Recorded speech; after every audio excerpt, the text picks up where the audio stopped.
When you actually win a Super Bowl, you automatically become the hunted team, not just in your division, but the NFL as a whole. Despite an incredible offseason for the Birds, the media wants you to believe they won't even win the NFC East. But just how much better did the Commanders, Giants, and Cowboys get, and do they pose a legit threat? I'm Thomas Mott, this is the Thomas Mott Show.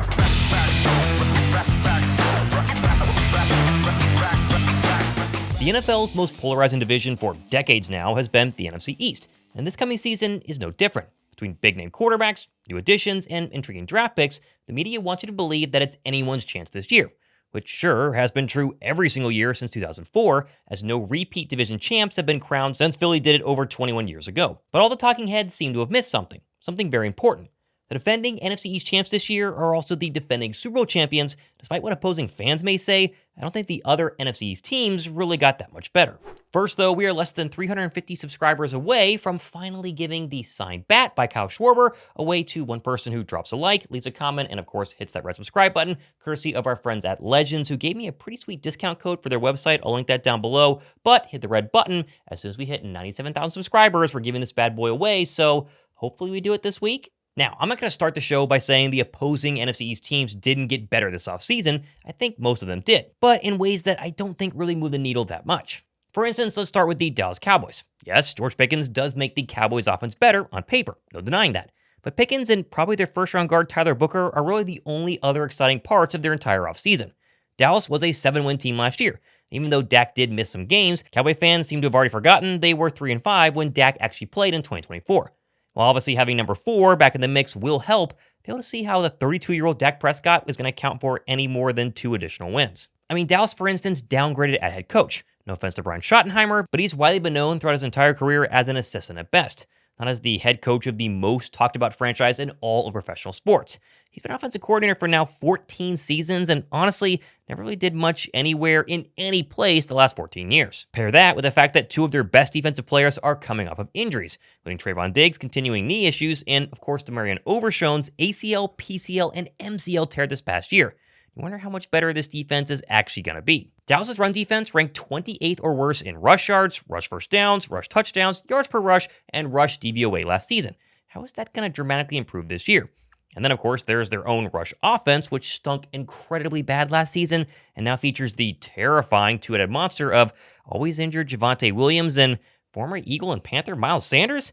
Yikes. Dallas should be able to throw the football this year. Their offensive line is going to be very good overall in pass blocking, I think, with Tyler Booker. Obviously, George Pickens, CeeDee Lamb, they have some good tight ends. Dak Prescott healthy. Sure, they can throw, but they can't run the football, and their defense, it's not stopping anybody right now. And so this whole idea that a 7-win Cowboy team, sans Dak, is going to become a 10, 11, 12-win team you need to win the NFC East, I don't buy it at all. Dallas could be at the very bottom of the division this year when it's all said and done. Also, I want to give a massive shout out to the sponsor of today's video, SeatGeek. The Eagles' entire 2025 schedule is finally here. If you want to go to the link to watch the Birds, well, the #1 rated ticketing app, SeatGeek, is your place to go. Whether it's the home opener versus the Dallas Cowboys, that one's going to be pretty fun. Or how about a Sunday night matchup in November versus the Detroit Lions? SeatGeek has every single Eagles game this season, both home and away, for you to choose from. Plus, SeatGeek also has tickets for all Philadelphia sporting events, whether it's Phillies or Flyers or eventually the Sixers again, as well as comedy shows, music festivals, and a whole lot more, with over 70,000 listed events. The past couple of years, I've used SeatGeek for every single time I've made a trip out to Philadelphia to watch the Birds in person, because their rating system on a scale of 1 to 10 makes it so darn easy to score a great deal. Just look for the green dots. That, of course, means good deal. Yellow and red, I stay away from those. Get a green dot deal, and you're going to love it.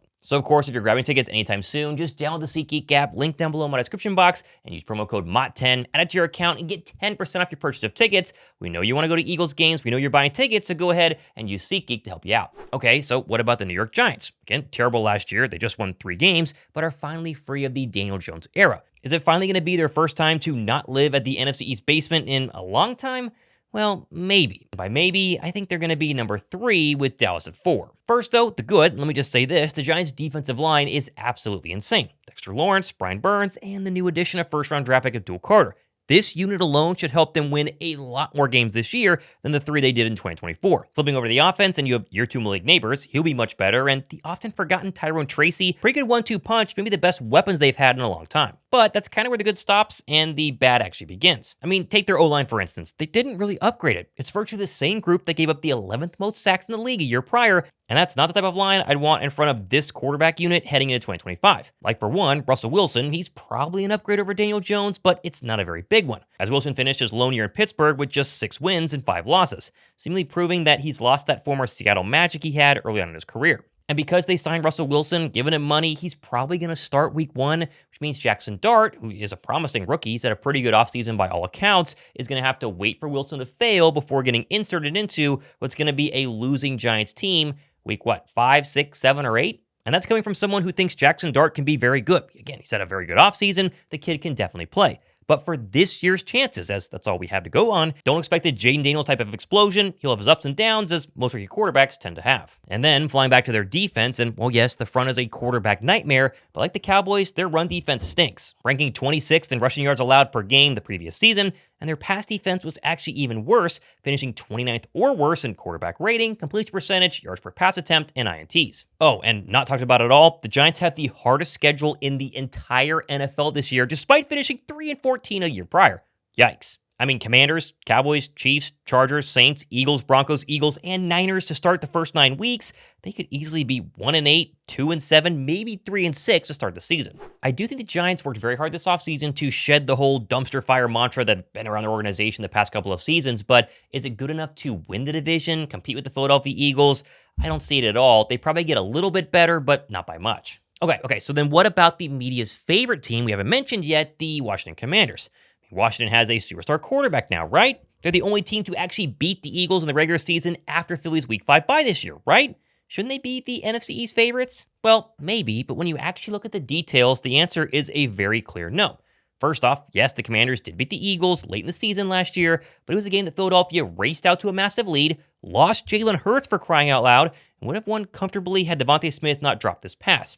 Fast forward just a few weeks later, and both teams were at their literal peak in the NFC Championship game.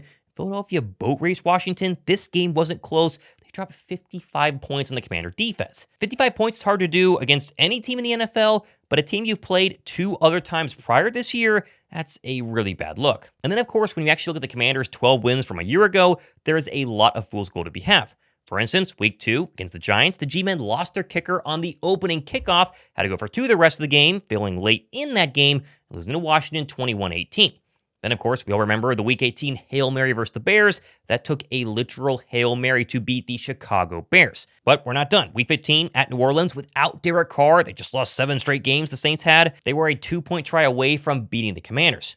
Then, Week 16, Kenny Pickett, game we talked about already, and the playoffs as well. I mean, wild card round versus the Bucs. How about a favorable doink off the upright to win at the buzzer? And finally, the divisional round upset heard around the world against the Lions was a game where Detroit was missing 6 of their 11 starters on defense, not a full-strength Lions team. It's crazy how many games the Commanders won last year that they shouldn't have or got lucky in doing so, and the media has completely glossed over that. All you hear is 12 wins, they made it to the NFC title game, Jaden Daniels this, Jaden Daniels that, and yet this could have easily been a 9-win team overall, and they could have lost round 1 in the wildcard game. But of course, the real issue with the Commanders is not what happened last year, it's what's going to happen in 2025. Washington has 30 players 29 years of age or older, the most in the NFL by far. And their biggest offseason addition is likely too big, as washed-up Deebo Samuel looks pretty out of shape so far, and everyone, including some Eagles this past weekend, seemed to notice. Nobody said, we coming, we got Deebo. It's going to be between us two. I wouldn't worry about him. He got to be in shape first. He don't look like he in shape right now. What? He gonna do his thing. Everybody keeps saying Deebo fat. He is, man. What you mean? He just big bone, you know what I'm saying? Ain't no big bone. That's what you say when girls are fat. Eddie Lacy. Hey, that's the term you use when you don't want to call a girl fat. Oh, you say they big bone. He about 2 chicken nuggets from being tipping the scale. Oh my, all right. Hey, Deebo, man, y'all know. I love Deebo. Hey, man, Deebo, we had a conversation. Yo. They know what the deal is. Plus, the theme around all NFC East teams today is the fact the Commanders' run defense as well was absolutely terrible last year. 3rd worst in the entire league. Marshawn Lattimore, he got cooked time and time again against A.J. Brown, and he's not getting any younger. Finally, the Jaden Daniels factor. Let's talk about it. While he's easily the best thing going in Washington right now, most superstar quarterbacks have all had major dips in year 2 in recent history, including C.J. Stroud, Dak Prescott, RG3, Cam Newton, Sam Bradford, Matt Ryan, and Vince Young.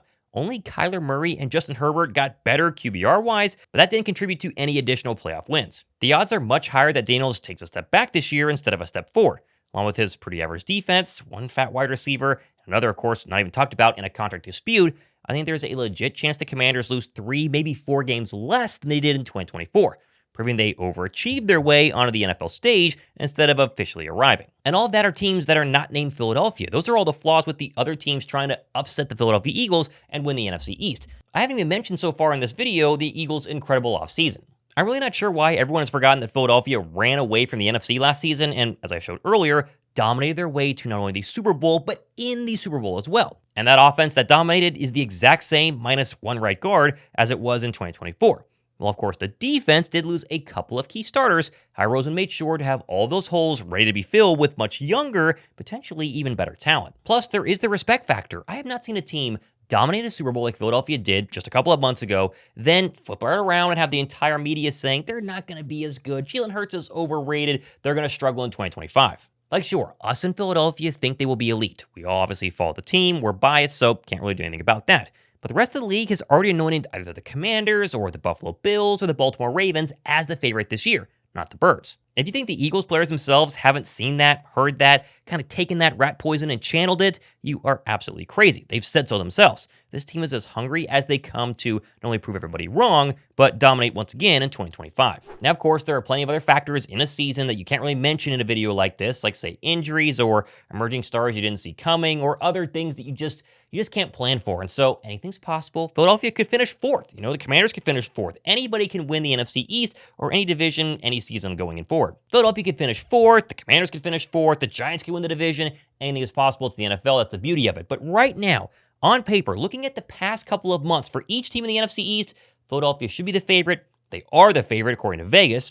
Opposing teams, but the favorite in Vegas. And I think are the clear cream of the crop team right now in the NFC East. Now, of course, June is officially over after you watch this video. July starts tomorrow, meaning we are 23 days, 22 by tomorrow's count, 22 days away from training camp and day 1 of the Eagles' action report in the Overcare Complex.